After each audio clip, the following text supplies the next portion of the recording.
At the Women's Resource Center in Brandon, there aren't enough counselors to help women. We're calling this the shadow pandemic for domestic violence and sexual assault. Kim Iwasek is the center's director of counseling and advocacy. She says right now 18 women in the southwest Manitoba city are waiting to talk to a counselor.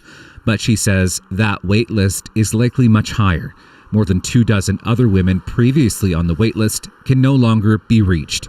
Iwasek says it's a concerning trend that's only gotten worse in the last 2 years. As we're moving people around or connecting with people, more people are just calling. So we're not anywhere down really from our wait list that we had before.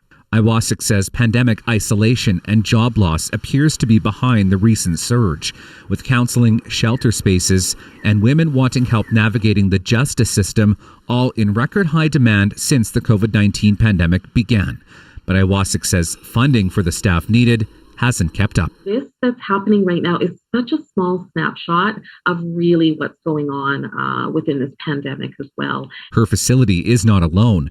Caitlin Geiger-Bardswich speaks for Women's Shelters Canada. She says shelters across the country are running out of room. Phones are ringing off the hook. They didn't have enough space because the guidelines that were in place for COVID safety meant that a lot of shelters now had reduced capacity.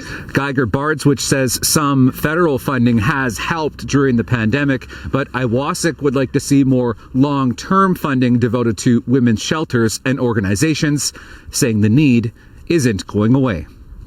Riley Lachuk, CBC News, Brandon.